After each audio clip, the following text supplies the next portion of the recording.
Liberate the beast within you.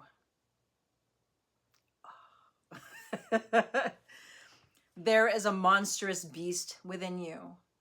Set it free. Society and those who do not want you to shine will shame you for having access to the powers of your inner beast. Liberate it. Psychopaths run this world.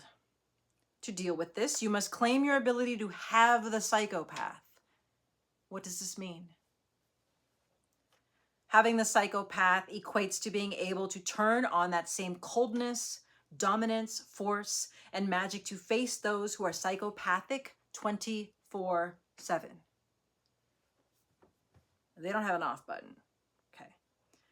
You are not an anti-humanity psychopath, yet you know how they think, act, and behave, and you become exactly like them. Activate and deactivate this power with the snap of a finger by strengthening your proficiency. When confronted, have zero remorse, show zero feelings, and fight to the death. Save your life, legacy, and lineage by activating the inner beast. Make it a staunch and hardy ally and accomplice by releasing your fear toward it. There is a quote, I do not know who this quote is by. Everything I know about my light was taught to me by my darkness.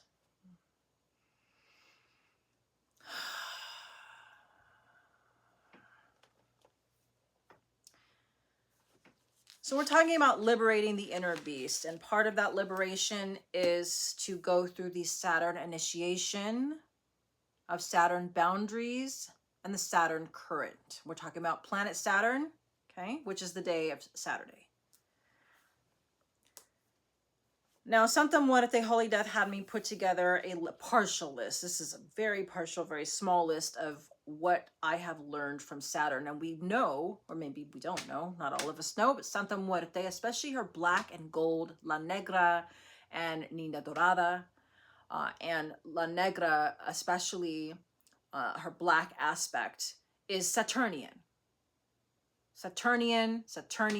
This is, I mean, she's holding the hourglass, that's time.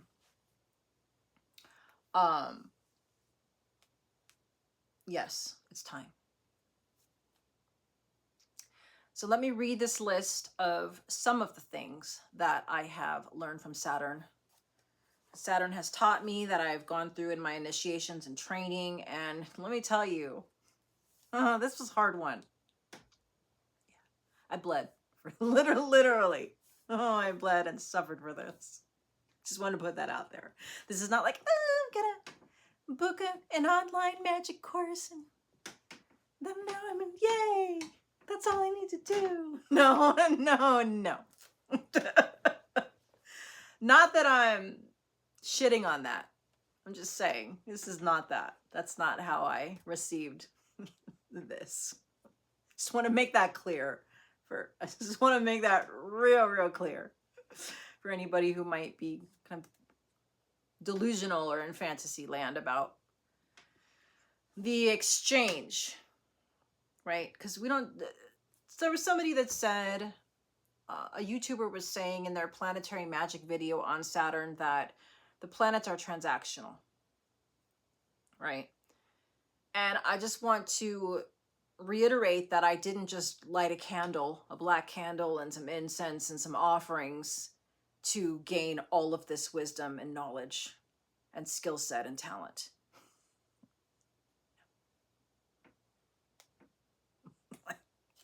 Let's just say that I'm surprised I'm still alive. Okay. Necromancy.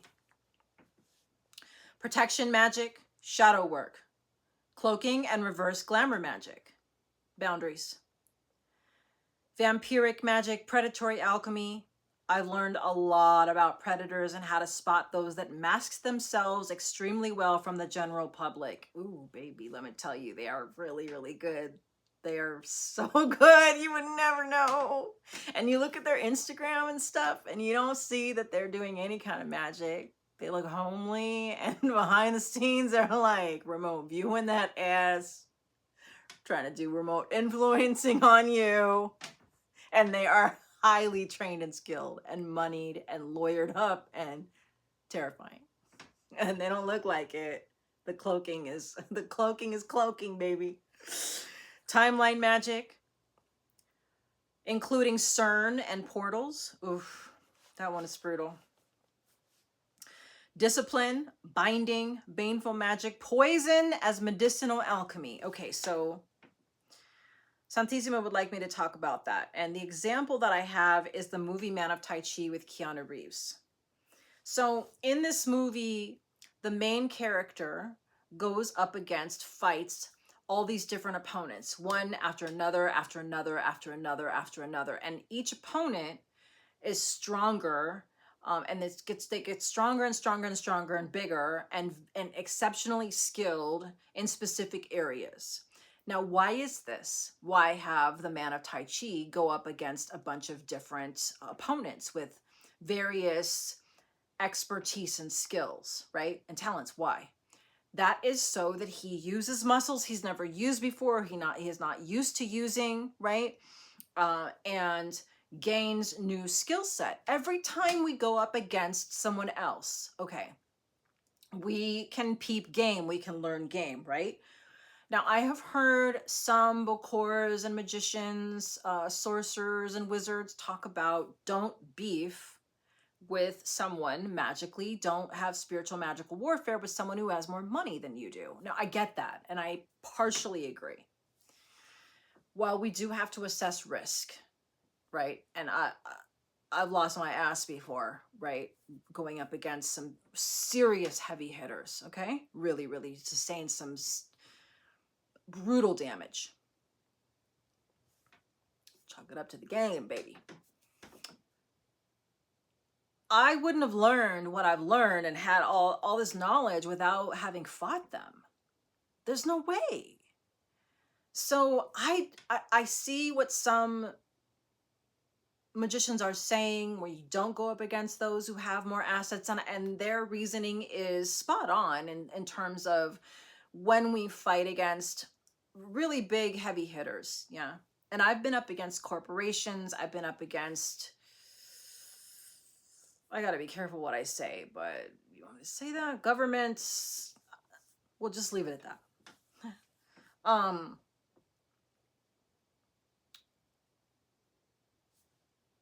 They have more money. Yeah. And they got billions of dollars. And so, and they also have teams of magicians. They don't just have one magician or a couple of magicians. They have teams that they pay extremely well. They're occultists, and they do lots of blood sacrifice, lots of human sacrifice, things like that. And so they have a lot of power, and they're exceptionally organized, and they have been for a long time, generationally. Okay. So when we go up, if a magician goes up against entities like that, they have money to throw at whatever results they get hit with. They have money to spend on repair. We may not always have that kind of money to spend on repair. And I get that. And we may also have children. There may be other, family members involved, that kind of thing, where we have serious liabilities, we could take serious hits and really, really lose. So we do have to assess risk. And at the same time, like in Man of Tai Chi, he risks his life every time he goes up against a stronger opponent, but he also becomes stronger and stronger and stronger and stronger until he is just this beast monster thing, because he has all these skills now from fighting different types of people. So this is what I did with Saturn. Excuse me, I'm just like so excited. This is what I did with Saturn. Okay. So yeah, I'm going to reread that. So when I say poison as medicinal alchemy, what I mean is taking in the poison of other magicians. And poison could be magicians that are trying to harm us, make us homeless and starve and put us in really fucked up timelines where we lose everything, just where they want us in the gutter bleeding and raped and tortured. I know it sounds terrible, but this is Saturn. This is some shadow. We're talking about, this is shadow work series. Like, this is shadow. We're talking about shadow. Okay. Don't hold back, just give it here. So that's what I mean. That's poison, though. And what happens is, it's kind of like, I'm hearing something, what did they say? It's exactly like this.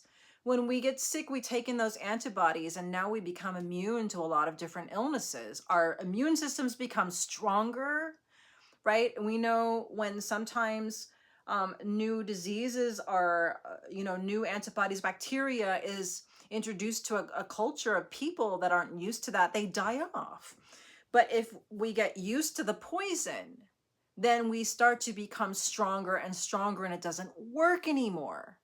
It's just like when we do a bunch of shadow work, the first place serious heavy hitting magicians are going to look is our weaknesses. All these places that we don't want to look at, all of our shadow, they're going to hit there first. So when we do all this shadow work, they cannot get us there anymore. Not like they could before, and they can't take us out like they were able to before. That's the point of shadow work. And when I say poison, that's what I mean as poison. Taking in the poison. Yeah? Once we've faced our fears, because they're going to be like, oh, I'm going to take this from you, I'm going to do that to you, and I'm going to do this, and then the threat, and Hunger Games, this, and da, da, da. It's like, okay, well, if you've been there before, and that's been the consequence that you've suffered, and you still lived, and then you still thrived later, and you still rebuilt, and you're still here, even if you die, it's like, who cares? It doesn't hit the same. You know what I'm saying? That's the poison. So the next one that's Saturn, it's taught me, is Gregorian calendar magic, espionage, and working with restrictions and limitations, which has shown me what's important in my life.